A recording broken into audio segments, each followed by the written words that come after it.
Hello, time for a new video here. This is game 4 between Magnus Carlsen and Viswanathan. No, it's actually round 5. It's round 5.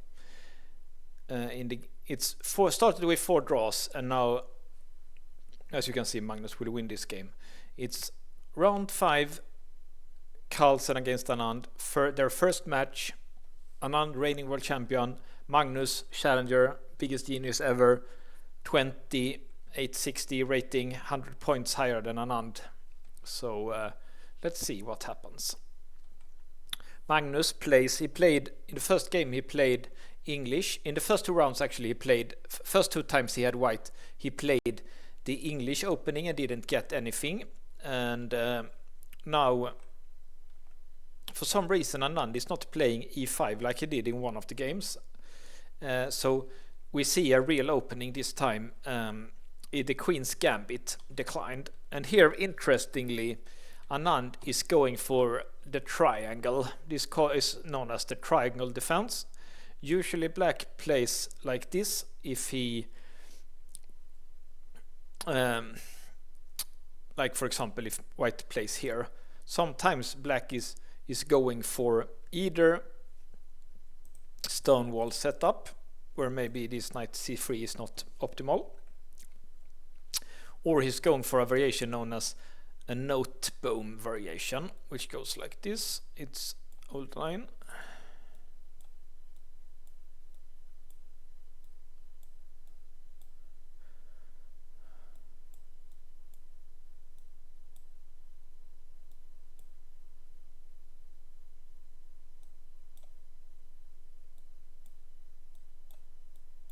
Which is very interesting line, very dynamic. Black get these 2 pawns, can put the knight here.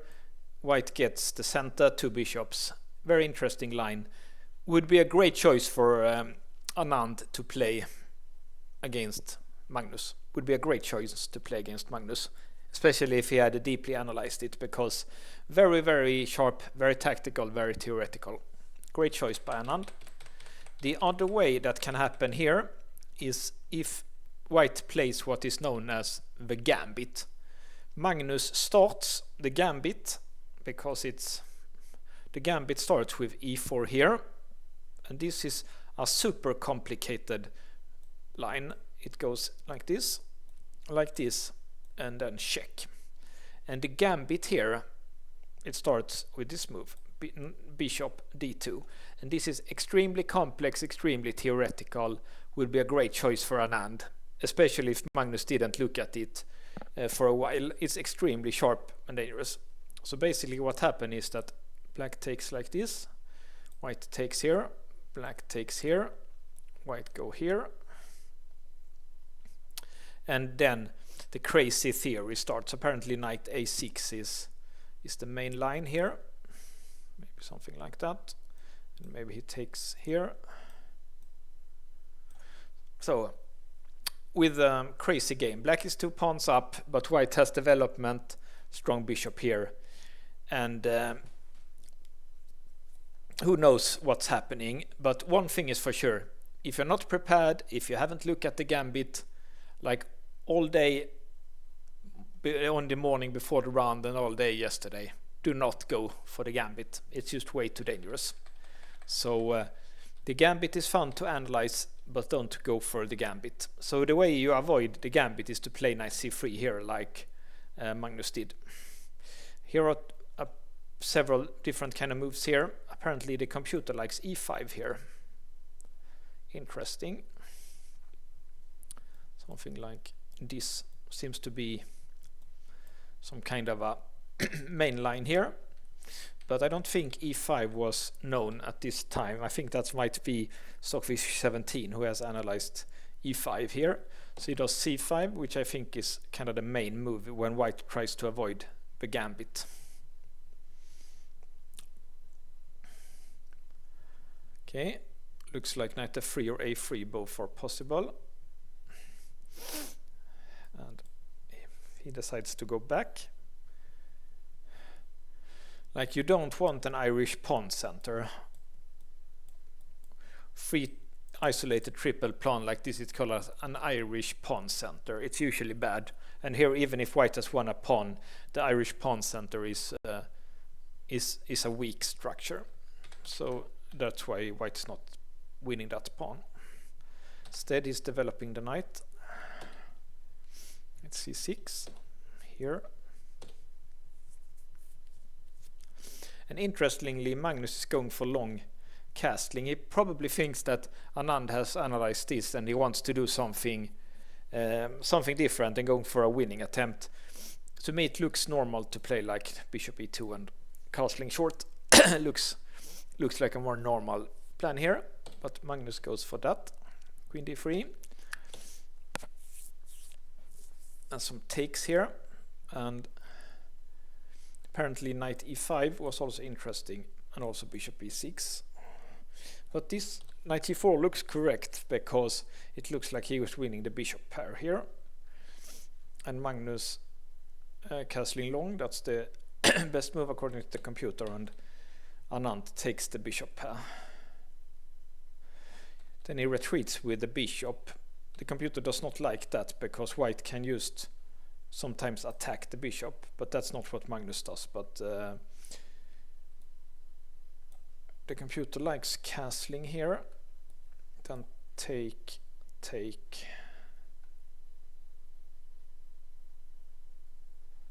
Here.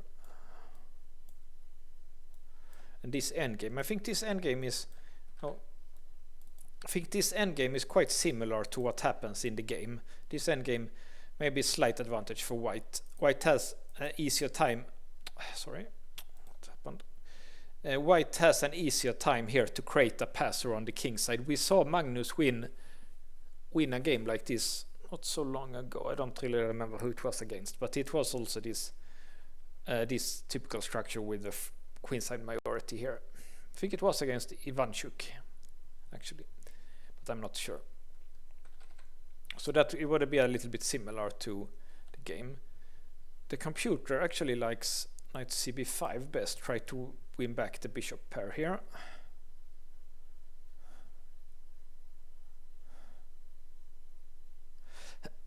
Interesting.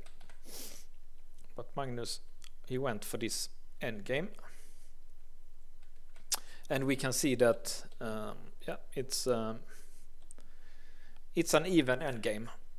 This one is weak. Black has a great bishop, but the potential for a white passer on the queen side is also worth something. And white also has lead in development. Some squares here could be a little bit weak. So let's see.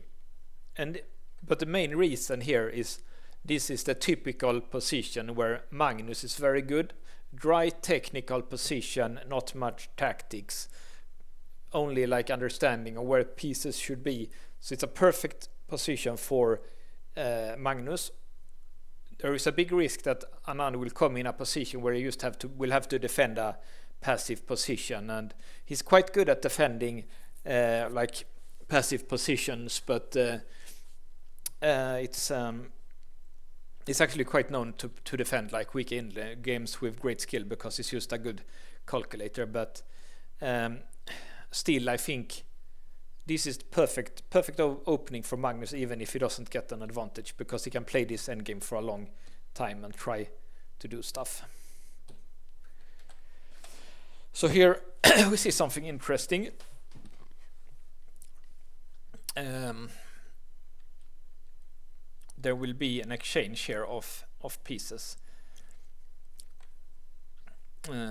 Basically, the knight and bishop gets traded here, and we get more a pure structure with two. And this b7 is great because black would like to take ab6. Black would like to get his pawns together. Then it would be nothing here.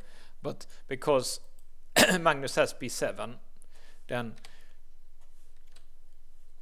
this pawn is isolated, and especially this pawn here on c6. Rook could go here and attack it. This one is attacking it. This bishop is great, putting pressure both on the king side and on this pawn. So the computer thinks that black easily should be able to defend this, but in a human game, this pressure, I would say it's actually a a human player would assess this maybe 0.3 or 0.4 advantage for white, but of course computer knows we perfect play black can defend it, but it's not so easy to play perfectly, especially on defense here. So let's see what happens.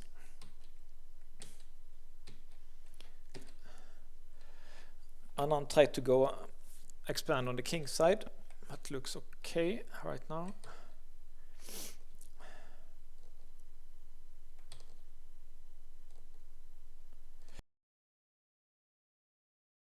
So you can see the computer still thinks everything is all right.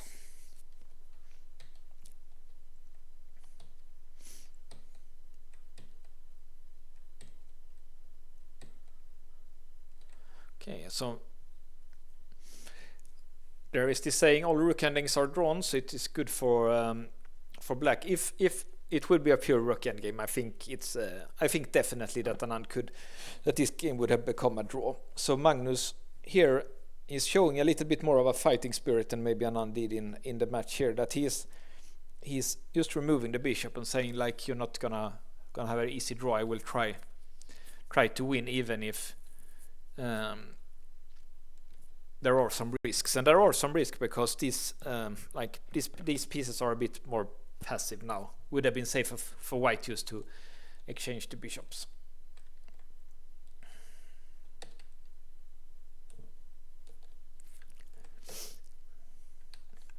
So now there will be some tradings here.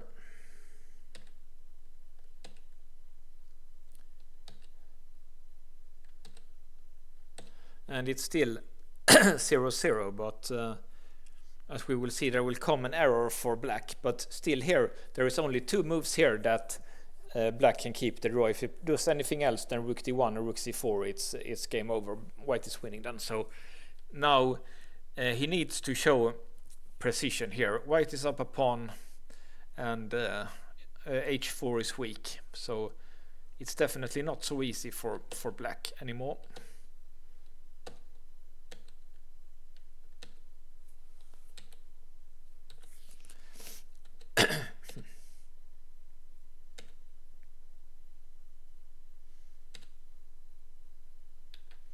Okay, so king d7 was bad. He should have done king c7 instead. Why is that better? Okay, he will take.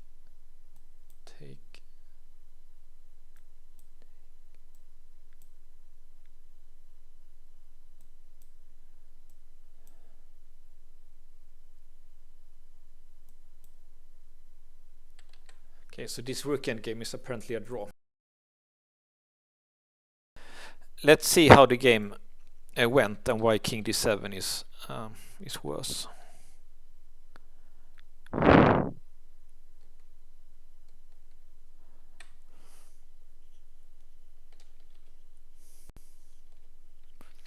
Okay, so he still could have probably gotten a draw here with rook. We looked at, they actually got a lot of time after 40 moves. They got like another hour from move 40 to 60, so they had like really a lot of thinking time. So it's unfortunate for Anand that he makes a critical error here in the end game. Let's see what would have happened here. Yeah, the computer thinks it's a draw endgame. The problem for white, of course, is that if he loses this pawn, then two h pawns cannot win. It's like a theoretical draw. So yeah, basically, if black can do this one, it's a theoretical draw. So white has to do this one. But yeah, it's not possible to make any progress because the rook is behind the pawn, and that's just the perfect position for it. And black's king is like here. So let's see why king e6 loses. It apparently loses because of a4 and a5, and that, like, this should be a draw, but maybe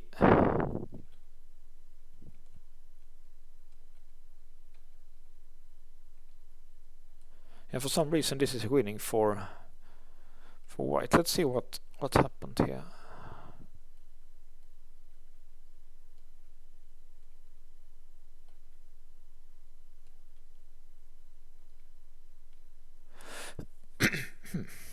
So maybe if the pawn can go this far, then it's a win. The problem for black now is that he can never go here and take, because he will be outside of the square. So I see so the problem was here that he couldn't stop the pawn. What if he goes here?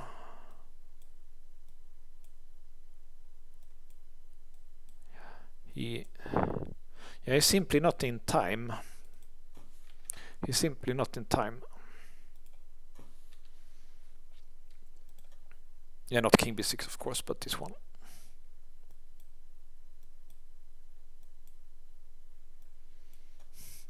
Yeah, and it's same problem here. He can just go with the pawn, I guess. For some reason it's good to have the king here. Let's see why.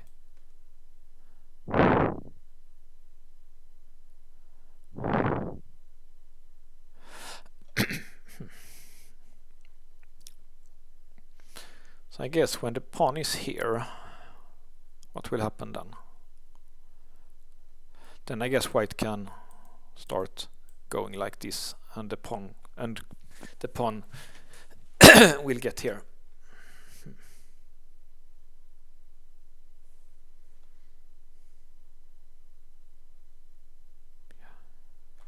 Yeah, okay, so nice start for Magnus. It must have been such a serious blow here after having defended this well, that he makes this very careless move here, king e6, that loses. It was not obvious that this pawn would win. He probably thought like I did. If he just can win this pawn, then it's easy draw, but it was not. If this pawn is too advanced, then it's a win.